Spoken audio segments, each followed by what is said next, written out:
दादा, इस बार चुनाव का कैसा माहौल है? इस बार का जो चुनाव होगा बहुत बढ़िया पोजीशन में रहेगा JLK। और हमको लगता है जिस प्रकार से लोगों का समर्थन मिल रहा है, निश्चित रूप से ये सीट JLK का होगा। बढ़ती जैसे क्षेत्र में जॉब को लेकर, स्वास्थ्य को लेकर, शिक्षा को लेकर बहुत कुछ कार्य करना बाकी है। उसको लेकर आप क्या बोलना चाहेंगे? हम यही बोलना चाहेंगे, जनताओं से अपील करना चाहेंगे कि इस बार टाइगर जयराम महतो को मुख्यमंत्री बनाइए। निश्चित रूप से हमारा जो बरसों से जो मांग रहा वो मांग पूरा है। महिलाओं की सुरक्षा को लेकर क्या कहना चाहेंगे आप? जब तक हम लोग सरकार में आएंगे तब तक तो संभव नहीं दिख रहा है। और हमारा जो सोच के अनुरूप यदि हमारा सरकार बनती है तो निश्चित रूप से महिलाओं का भी हम सुरक्षा प्रदान करेंगे। और साथ ही साथ जो रोज़गार का बात है, यहाँ के नौजवान, पढ़े लिखे नौजवान डिग्री हासिल करके एक अदना सा जॉब के लिए बाहर के राज्यों में जा कर के काम कर रहे हैं, ये बहुत ही विडम्बना है। और हमको लगता है कि यदि हमारा सरकार बनती है तो निश्चित रूप से उनका हम लोग ख्याल रखेंगे और वैसा हम लोग पॉलिसी बनाएंगे जिससे कि आस्ते आने लोगों को अपने क्षेत्र में ही काम मिले। और जो भी जैसे शिक्षा का क्षेत्र में, जैसे आपका कृषि का क्षेत्र में भी जिस प्रकार से हम लोगों को मार झेलनी पड़ती है, अच्छी बारिश नहीं होने के कारण पर कृषि कर्ज में भी बाधा उत्पन्न होती है। मैं आपको बता देना चाहता हूँ इस चैनल के माध्यम से कि पोटका क्षेत्र जो है ये कृषि एक प्रधान क्या बोलेंगे इसको, प्रधान क्षेत्र है। लगभग 90% लोगों का जीविका अब कृषि से चलती है। हमारा सरकार यदि बनती है तो हम लोग पानी का व्यवस्था करेंगे ताकि यहाँ के किसानों को 12 मास खेती करने का अवसर मिले। किसानों को बहुत सारे वादे किए जाते हैं, जैसे कि ओल्ड एज होम हुआ, फिर फसल खराब होने पे कुछ राशि दी जाती है, ये सब का वादा किया जाता है। तो क्या लगता है? ये झुंझुना दिखाया गया है, लेकिन JLK का जो एक मोटो है, यहाँ के लोगों का तो संरक्षण और संवर्धन करने का जो एक हम लोग सोचे हैं उसको हम लोग सफल करेंगे। क्षेत्र में सिंचाई का समाधान का समस्या को कैसे हल करें? यहाँ पर बहुत सारी नदियाँ बहती है, उस नदियों को और चेक डैम के माध्यम से उस पानी को हम लोग रोकेंगे और वहाँ से लिफ्ट इरिगेशन के माध्यम से हम लोग खेतों तक पानी को पहुँचाएंगे।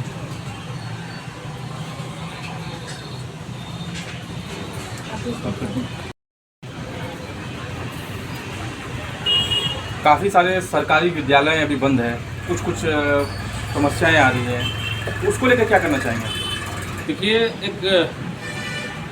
एक सरकार का जो सोच होना चाहिए यहाँ के लोगों के प्रति, यहाँ के बच्चों के प्रति, वो सोच भटक चुका है।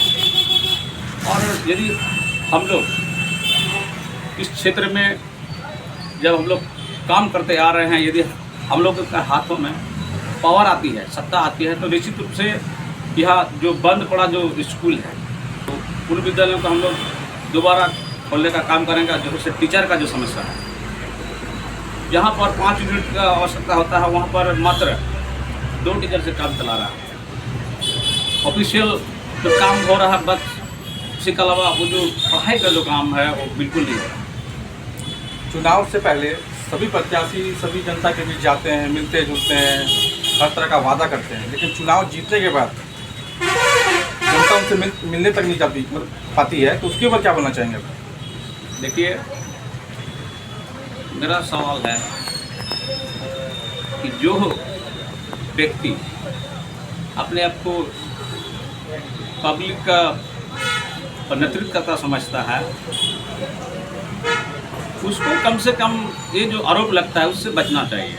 क्योंकि आप जब जा करके अब वोट मांगते हैं लोगों से, अब वादा करते हैं, कम से कम वादा खिला के देना चाहिए। और मैं अपने बारे में कुछ दो शब्द करना चाहूँगा, क्योंकि मैं 2015 में माटकू ग्राम पंचायत से मैं मुखिया रह चुका हूँ। अभी मेरा पत्नी मुखिया है।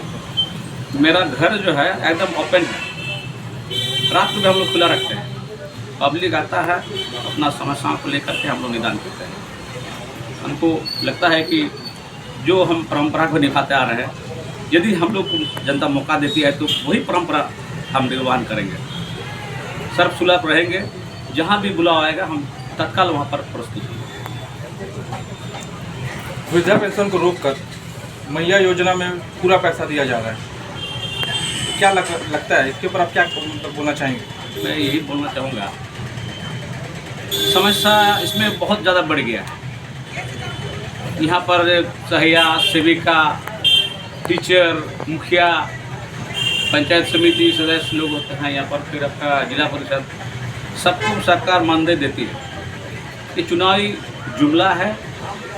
सारे पैसा को मैया सम्मान योजना में लगा दिया जा रहा है, और एक तरफ जहाँ पर तो जेन्युइन काम करता है उसको पैसा नहीं मिल रहा है। दुखद बात है। यदि सरकार को इस भ्रम में नहीं रहना चाहिए कि हम मैया सम्मान योजना का राशि हम महिलाओं को दे दिया तो एक मुद्दा हमको वोट पड़ेगा, ऐसा नहीं है। यहाँ पर बहुत सारे मुद्दा है जिसे जनता त्रस्त है। सरकार के खिलाफ चारों ओर माहौल बना हुआ है। हम लोग कहीं भी जा रहे हैं, हम लोग को हाथों हाथ लिया जा रहा है। हम लोग एक ही चीज़ बोल रहे हैं कि भाई अभी का समय में टाइगर जयराम महतो का जो विचार है, उस विचार का आप लोग समर्थन कीजिए। यदि हमारा सरकार बनती है तो निश्चित रूप से आपका जो डिमांड है वो डिमांड पूरा होगा, और तयशुदा समय पर वो डिमांड पूरा होगा। अभी फिलहाल जनता से क्या अपील चाह रहे हैं आप? जनता से हम यही चाहेंगे कि एक बार नया सरकार को चुने, क्योंकि यहाँ पर हम लोग भारतीय जनता पार्टी का भी हम लोग सरकार देखे हैं। अभी जो भी वर्तमान सरकार मुक्ति मोर्चा की सरकार है उसको भी हम लोग देखे हैं। एक बार नया युवा जो यहाँ पर झारखंड में उभर के आया है उसको एक बार विश्वास करके मत दे देना चाहिए, और उनका हाथों को मजबूत करके उसको सीएम तक हम लोग उठाने का अपील कर रहे हैं, ताकि जो नीतियाँ अभी तक यहाँ पर क्या बोलेंगे मतलब उछाल दिया गया था पिछले चुनाव में, वो अभी तक पूरा नहीं हुआ है। हम लोग वो नीतियाँ को हम लोग किसानों को नहीं, नीतियाँ जो है पॉलिसी, देखिए पॉलिसी के बिना यहाँ पर कुछ भी संभव नहीं है। तो हम लोग पॉलिसी को हम लोग पूरा करेंगे। पूरे किसानों को, उनके फसल को, उनके मतलब जो किसान है उनके जो फसल हैं उनका उचित दर दिलाने के लिए आप क्या करें? सरकार में पहले हमको लेकर आइए ना, हमारे दल को सरकार में लेकर आइए, उसके बाद हम लोग सोचेंगे। सोच चुके हैं, हम लोग का खाका तैयार है।